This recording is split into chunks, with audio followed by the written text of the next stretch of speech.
So I'll be getting Joe down from the car momentarily. I got you, girl, don't worry. I know. So we just had the car running. We didn't film it because it would have been too loud and you weren't really able to see a whole lot anyways. But we just pulled a handful of trans fluid out of the car while it was running, because if you don't, it's going to spill up out of the drain hole when it's off. So we pre-drained some of it. We're gonna go dump this out, suck out some more, and then we will drop the pan and get ready to start this valve body replacement. This will be the first time that Joe or myself have dove into a automatic transmission like this. So this should be a learning experience for the both of us. So stay tuned. Hello, is anyone home? Hello, can I help you? Hi, I'm here to work on your car. I would help you if you didn't lock me up here. No, I think you're better up there. You're safer up there. It's dangerous down here. I don't like that. I want to help. Why you like high eyes right now? No, I'm squinting at you. Yeah, why? I don't know, because you locked me up here. There's no need to squint. Talk to me normal. Do an intro. Hi guys, welcome to my channel. Brian threw me up in the car on the hoist today. We think that we finally figured out what was wrong with the trans, and after doing countless research on the 10R80, it looks like the valve body is something that has to be replaced when you redo the trans. And unfortunately, our trans builder did not redo it, and we think that that's the issue. I took it out to Woodward, just cruising up and down the road last weekend, and it wanted to skip shift from 4th to 6th. And we think that the solenoids are full of junk in the valve body. So we got a hookup. Well, I don't know if it's a hookup, but I called my friend Caitlin. She goes by Kate Jixer on Instagram. Thank God for her. She works at a Ford dealership in Georgia and actually had a valve body because they are on national back order until the end of July. So she shot one up here for us, and we weren't able to do it in time to make it to the track because the valve body is not just an item that can be slapped in, but it's a whole thing. We'll get into that part later, but we have the valve body, and if that doesn't replace this lovely baby, excluding this, is for sale. So stay tuned and watch us fix the valve body.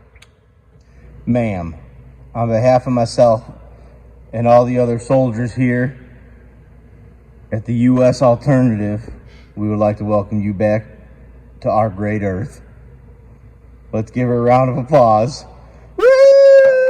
Yay! You're a hero! Woo! You're so stupid. Oh, you're out for what? You were up in space. Now you're back on the ground.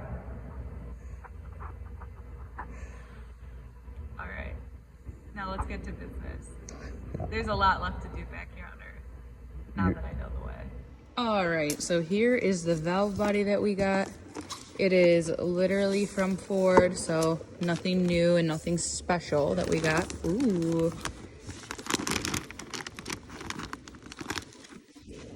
There, you hold it. So Ford actually gave us a set of instructions to put it in. And let's see what this baby looks like.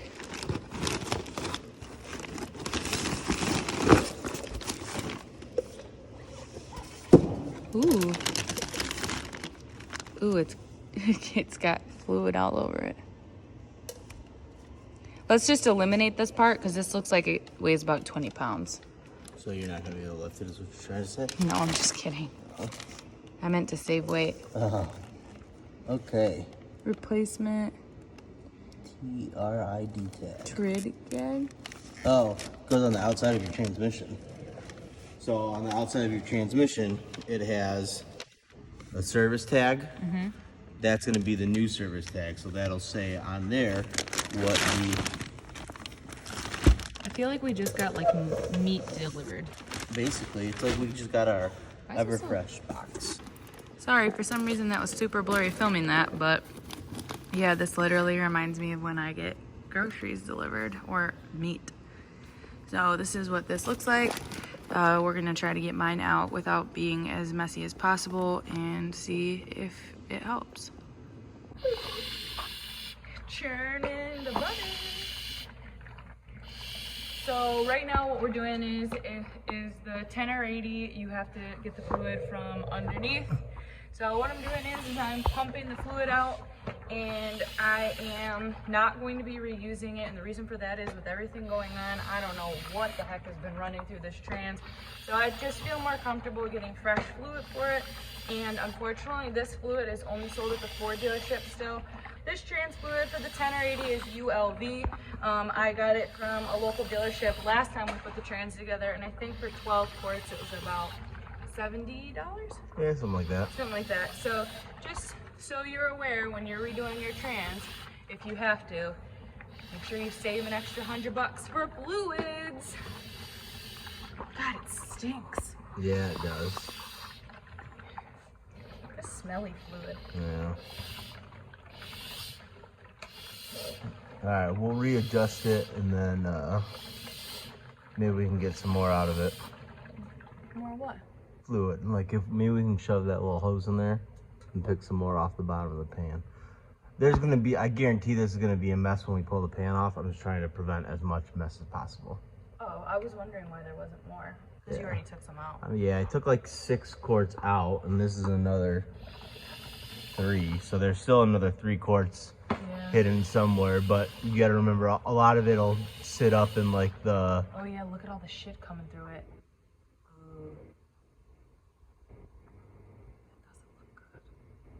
There's also a lot of fluid that sits up in like the trans cooler and those lines and stuff, so.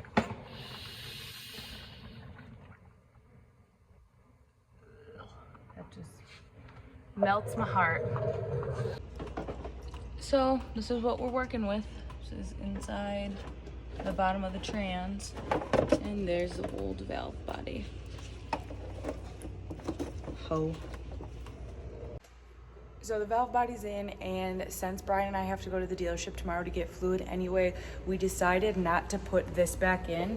And this is a trans filter, and we're pretty hopeful that the trans builder ended up putting a new one in it, but with the way that this has worked out, we do not want to risk it, and we want to just put a new one in it and be safe. So once we go to the dealership, we're going to check out and see if anybody has one of these, and then slap it all together tomorrow.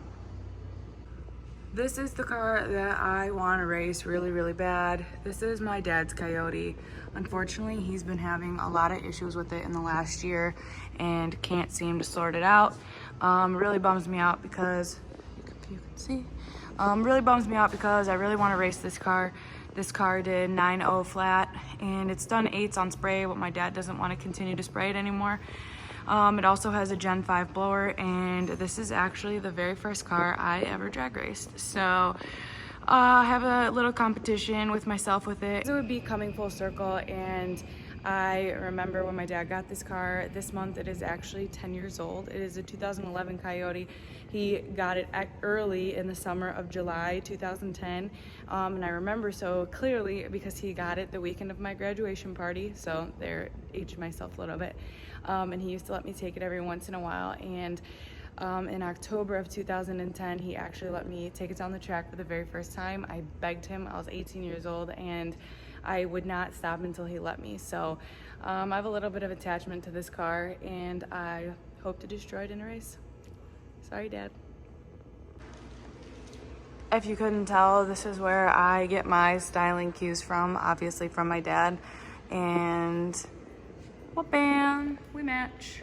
He was supposed to let me borrow them before we took this car to full race car as it is. It was supposed to just have a drag pack on the back, and that didn't last very long, so I ended up having to get my own front runners.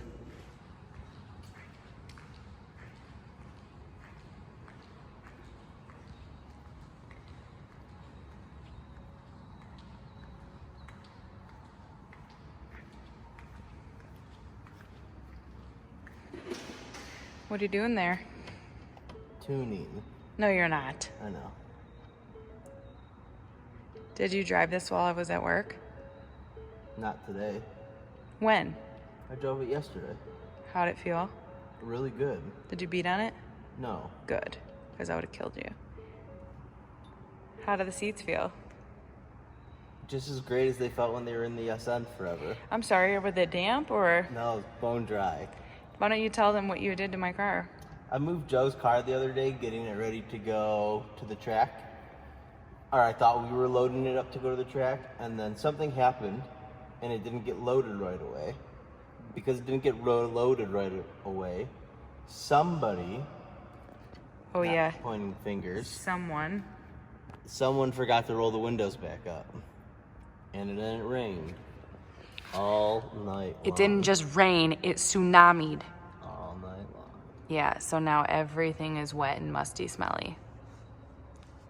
It doesn't Just dry. like you, you're gonna be wet and musty when I leave you outside. That's fair. Go see how much beer's over in the corner still. This is a family channel, we're not talking about beer. Beer is very family friendly. Whose family? Us and Chase family. Yeah, okay. Yeah, okay. Don't mind me, I'm a little dressed up from work. I'm a little bummed to even tell you guys this, but someone gave us a deal for the boner. Somebody offered us a good chunk of money for the donor car, and it was an offer that we absolutely cannot turn down. So unfortunately, this project will be going, but once the SN is done, don't you worry, we have another project up our sleeves that I think you are definitely gonna wanna see. So this car would not have been able to get any love for quite a while anyway. So I'm sad to see it go. But again, we got an offer that we couldn't refuse. But I also wanted to show you guys, since we're here in my dad's storage shop, this is my dad's very first car. This is his 79 Mustang. He found the shell 2 years ago and eventually is going to restore it. No coyote swap or anything. He wants to put it back to its old glory. It's taken him a while because my dad isn't really someone who restores cars. So I'm hoping that maybe when he sees how good the SN turned out, this will be our project next, but that's definitely down the line on the list. But so I'm aware that you can't see me very well, but my dad said to come into the car and start it. It has a completely bone stock tune in it, so it might sound a little weird because it might be searching for E85. But if it runs okay, I'm going to move it over to the main shop, and then he's going to play with the tune in the morning so we can leave for Indy. So let's see. Sounds like the battery's dead.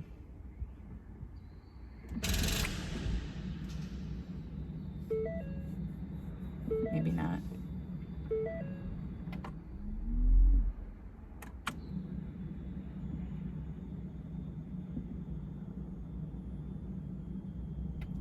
Strange, everything is turning on. I did notice that those were super dim though. Yeah, the pump won't even. Love that.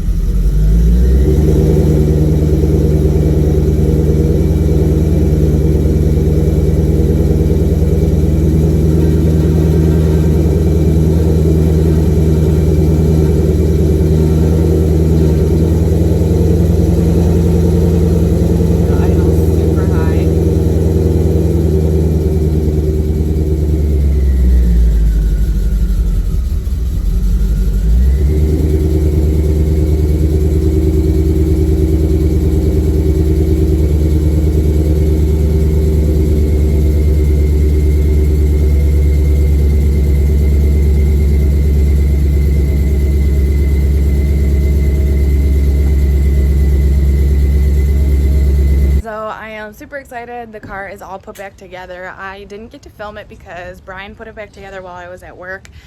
This is the first time this week that I've had to go back to work with everything with quarantine and the pandemic, so I obviously could not say no that I was going in to work on my car. So we are getting ready to load up for Indy. My dad verified the tune. Once we're loaded up, I'm gonna go over everything that I said with like the valve body being locked, just so you guys understand that. I guess locked is technically the incorrect word. So I wanted to explain before I get a bunch of questions on it. The valve body is not just a mechanical part that you can throw in. It's basically a part that the computer has to learn. And although they've been updated from Ford, what a lot of people told me, the car doesn't know it. So the car has to basically be retaught. So that's what we did, and it seems good to go. So we are loading up and we are going to Indy. My dad just drove the car. We didn't get a chance to dyno it again, but he thinks everything is fine.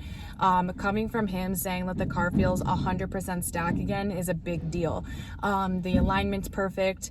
Everything seems to be okay. There's no shaking, there's no anything. So he drove it around the block, he beat on it a bunch, and he said we're good to go. So fingers crossed that we don't have any issues in Indy. But I did just want to let you know that it does have a stock drive shaft. So we put the stock drive shaft in. I don't remember. I think I went over it in a video. The boot on my drive shaft actually split on the dyno, and the U-joint was cracked. So we took it to someone local to go through it, and he said it's a lot worse than we thought. So we just threw the stock drive shaft in because the steering wheel did have a little bit of a shake, so we wanted to make sure the steering wheel and the seat, so that means it was driveline and the front wheels. So we got everything sorted out, and I'm telling you, even though it has a cage in it and stock or in motor mounts and this and this and this, it feels 100% stock again, and I'm so excited. So actually this is gonna sound really goofy too. It's gonna be 85 all weekend in Indy, and that's actually the coolest weather this car has seen since we went 10 rib. So I'm really excited. I think we're on the right path to getting that 8. So wish me luck, and I will check back with you guys in Indy.